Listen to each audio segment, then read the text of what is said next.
Hello, you all. Today, I kind of felt I should decide to do a discussion about my thoughts about Whelen Engineering Inc.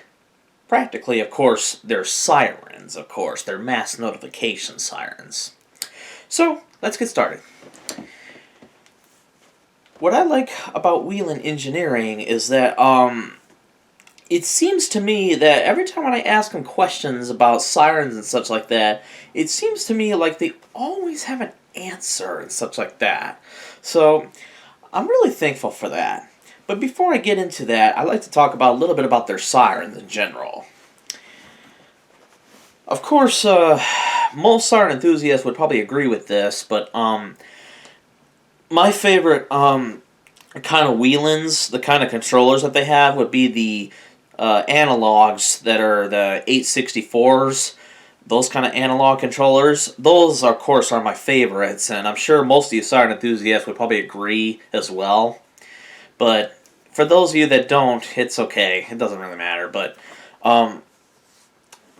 as far as I know, Whelens, when they started off with the 1000s in the late 1970s, the earliest they have is perhaps maybe 1977. What Whelen stated, their earliest records that they have of a confirmed siren that was installed was a 2000 series, the speaker arrays, somewhere in Iowa, that dates back in the year 1980. That's their earliest records that they have that they told me. But despite that, though, that doesn't mean, they don't know anything about the 1000s. It's just that they would have very limited information about the 1000s since they don't, since they told me that they don't have any confirmed records about it. So, what I'd like to say is, at first, when they were making the non-microprocessor decoders,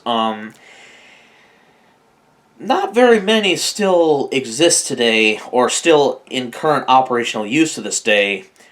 The ones that are, I'm actually kind of surprised that they're still doing pretty good, should I say, because many Whelens have been replaced either by digital controllers or a different siren.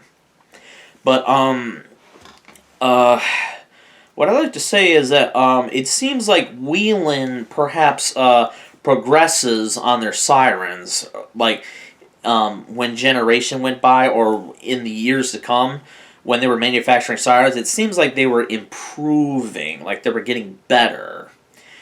Lots of siren enthusiasts criticize saying that like Whelen sucks and such like that. Well, it's probably because they were so obsessed with the Thunderbolts that because they were all replaced by Whelens, for example, or any of the old mechanical sirens, they kind of felt, like, they wanted to say, like, Whelens suck and such like that. Well, to be honest with you, I don't think they do.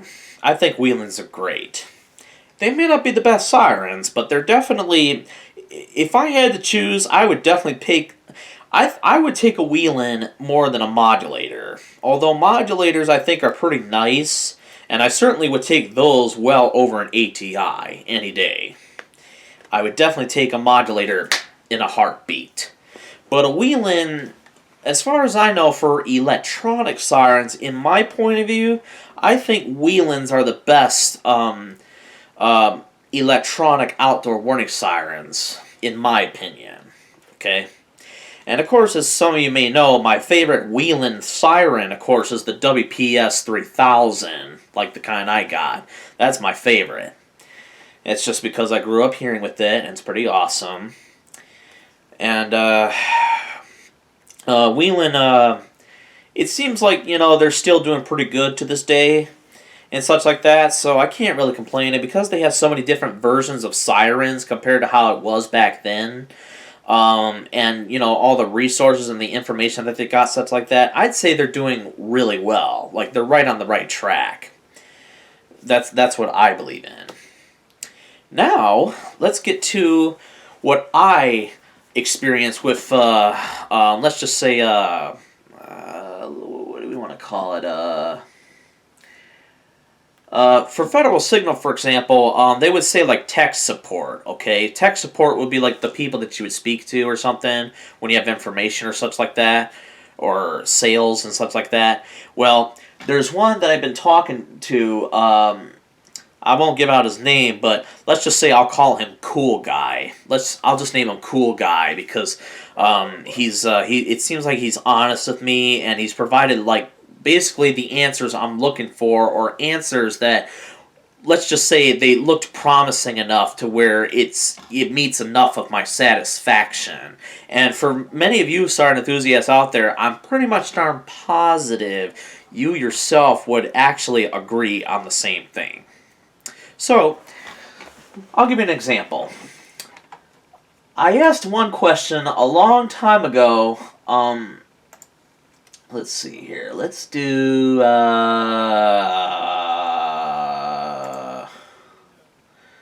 let's see. I want to find a different one. Let's try... okay, so here we go. I asked a question about the hertz level on the digital controllers of their controllers, but one of them I got is one of them is Cool Guy says to me, Danny, our alert siren tone changed several times over the years, but 435 hertz was not one of the frequencies. Although I kind of, it seems kind of strange. But anyways, it says, the size of the siren cabinet has nothing to do with the tone of frequencies. The lowest frequency our alert tone generated was 465 hertz. As for the 560 alert tone, the frequency was selected for the WPS 2900 series. This change occurred around the year 2005.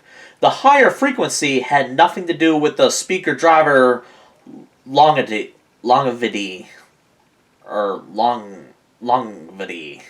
Thanks, Cool Guy.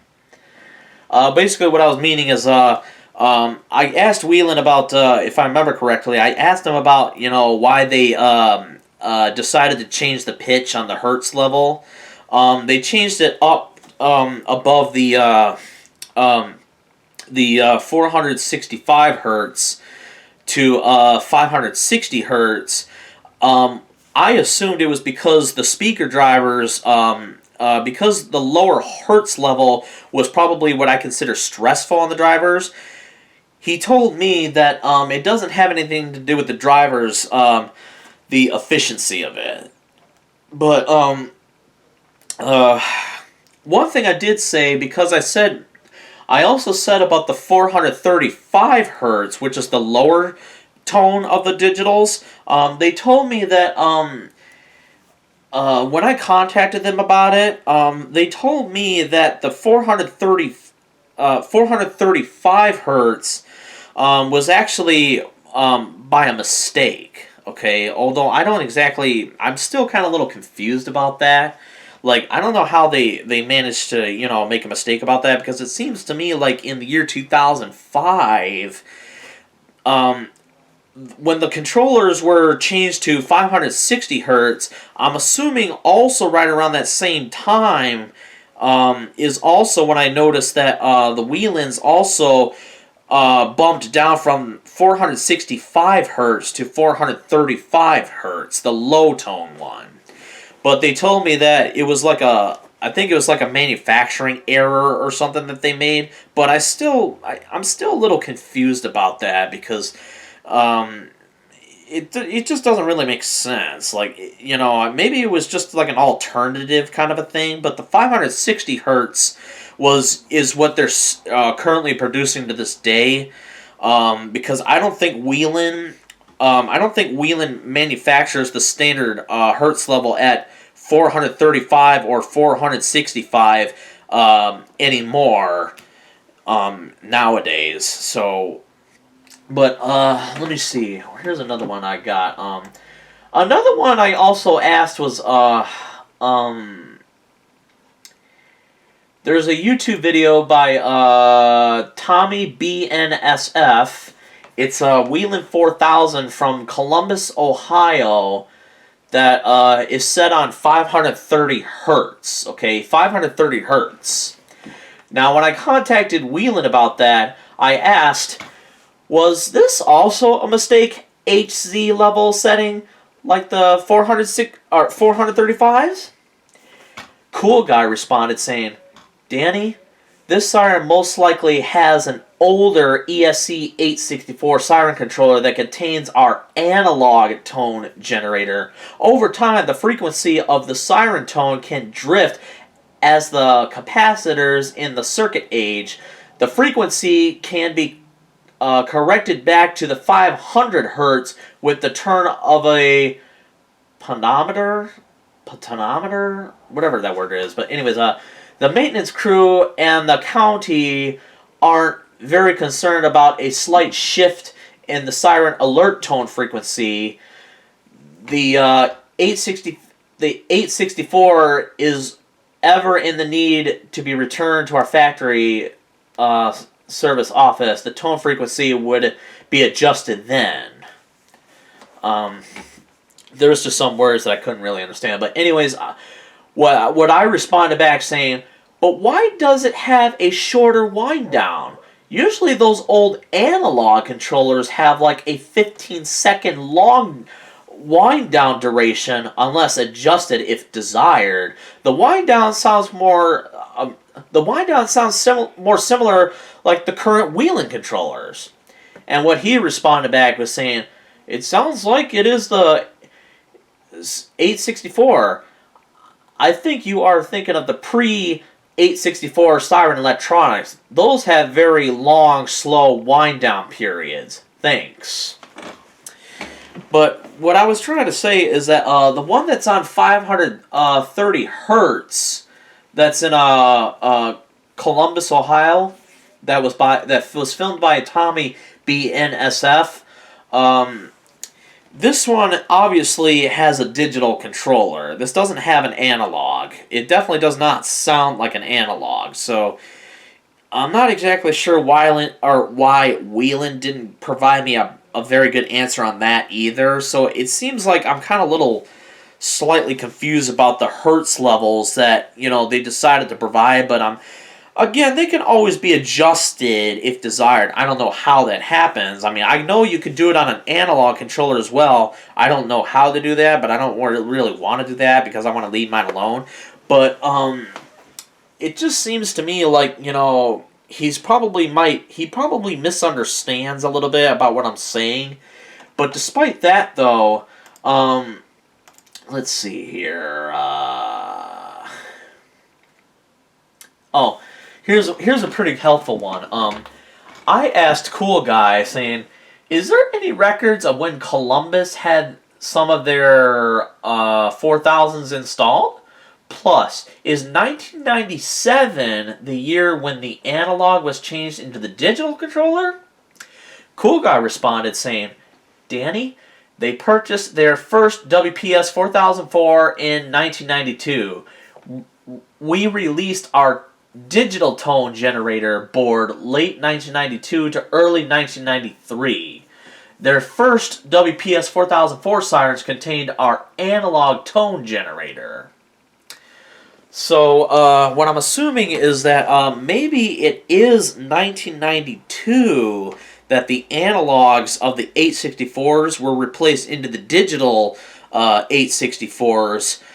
And the 864s that were made as digital was made all the way up to the year 2001. And I think that's when the ESC 2020s became the replacement of that. And I think presumably in 2005 or later on, the 2020s was replaced by the 2030s. So, because of that, at least it seems to me like they were more honest than Federal Signal, or let's just say they're more helpful. It seems like they actually were willing to provide an actual answer for me compared to Federal Signal. Like they just want to take it like short and fast, and they just kind of, it's like as if they just don't simply have time or care. But Whelen seems like they put what I consider better effort into responding. So even though these kind of questions that we're asking are not really what would be considered like important, but I like to know because I always like to know more about Whelens and such like that, and I kind of sometimes have a hard time trying to understand or learning about them. The only way how I really learn about sirens is mainly from other siren enthusiasts off the internet. But it also has to depend on which ones I'm learning them from too, because there's a lot out there that unfortunately I don't like to say the word siren kitties, but there's a lot out there that apparently are what I consider like know-it-alls. That it's like it's just not cool. I want to have actual proof, like I want to see actual like records or proof from the actual companies saying like, when it was made by, how, and such like that. That's what I was trying to find out. And Whelen seems like they do pretty well with that. Federal Signal just, Federal Signal just kind of disappoints me in some ways. For Century Siren, just to go a little off topic here, for Century Siren, I'm not sure if I'll do a review on those because I never bothered to contact them. But Century Siren, I think, are pretty nice. They're in general, they're good sirens. Although I don't really focus much on Centuries because I'm not really much of a Sentry kind of a guy. But I do believe Sentries are pretty awesome. I think my favorite Sentry siren would be the more recently released 14Vs. 14Vs, the one that kind of sounds like it's a 5-port. I think those are my favorite ones of all for Sentry sirens. But back to Whelen now. Let's see. I want to show another one.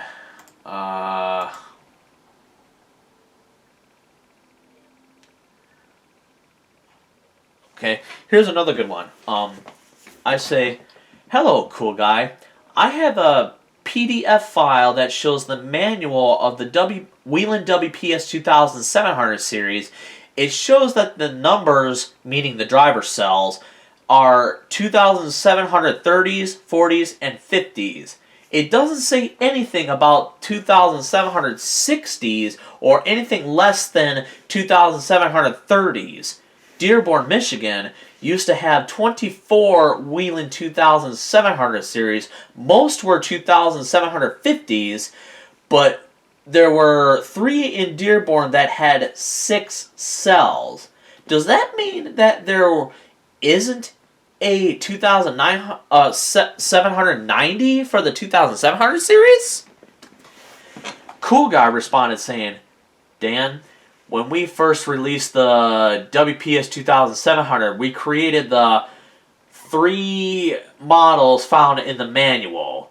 We later created additional siren models up to the WPS 2790. In doing so, we didn't update the standard manual. Thanks, Cool Guy. So, that kind of explains your answers for those of you that, about the 2900 series, like, or 700 series, I meant. The 2700 series, the most amount of cells I've seen in person are, of course, the 6 cells, but I do remember seeing one on YouTube that had, I think, 10 cells or 9 cells. I can't remember which, but for those of you that were wondering about the 2700 series, it appears that they have made them up to maybe 10 cells. I forgot to ask about that, but I do know that according to what they said, they just didn't bother to update the manual when it came to more than 2750. So that was one helpful information I liked. Let's see here. There's another one I want to share, but just give me a minute here. Let's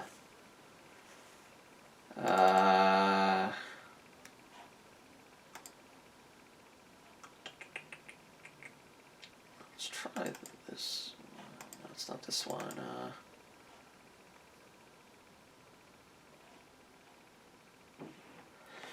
I think I'll do one more as this one. I said to Cool Guy saying, I made a video of 2 Whelen analog controllers that have a different pitch for whale 5 seconds and study. Although the rest of the signals pretty much sound the same. Do you know why Whelen changed it? I also would like to know, what year did Whelen change into that while the analogs were still being produced? Thanks, Dan. Cool Guy responded back saying, Dan, we lowered the alert tone frequency in or about 1986.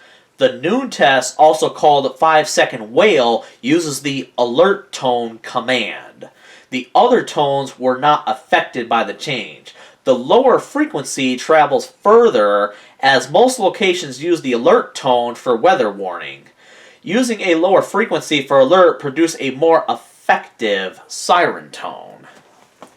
Now, I didn't say siren-tone, I said siren tone. Thanks, Cool Guy. So, what you saw what I just read to you right there, that's also another thing I like. Cool Guy actually took great effort into providing, let's just say, I want to say proper information. It's like, thank you. That's what I was looking for. Like, why can't Federal Signal do that? But apparently this Cool Guy, I know what his name is, but again, I'm just going to call him Cool Guy. Apparently Cool Guy, he just provided me answers I was looking for, and because of that, I've contacted Whelen a lot because I knew I was going to get results. Even if I wasn't getting what I was hoping I would get, at least it seemed like to me like they were always honest, because a lot of times they would say that they don't have any records. Unlike Federal Signal, it seems like Federal Signal doesn't care about records and such, but Whelen seems like they do care. But that doesn't mean they have every records, but it seems to me like they have not only just more knowledge, but again, they just take it better seriously and such like that. So, let's see. I think I'm going to go ahead and conclude this right now. But I just thought I wanted to share to you about my thoughts about Whelen. I think Whelen is great. Although, as far as I do like mechanical sirens more than electronics. But as far as my favorites, the Siratone controller for the 612, that would probably be my first favorite. But then the analog 864s for Whelen's, that would be my second favorite, or at least it definitely is my first favorite for Whelen anyways, for, the analogs.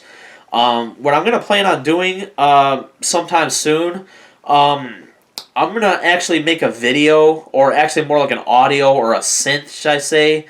I'll make sure I give proper credit to the proper YouTube users, but I'm going to do like a demonstration, or should I say an example of what the Whelen controller sounded like by generation, like starting with the non-microprocessor decoders all the way to the current digital controllers.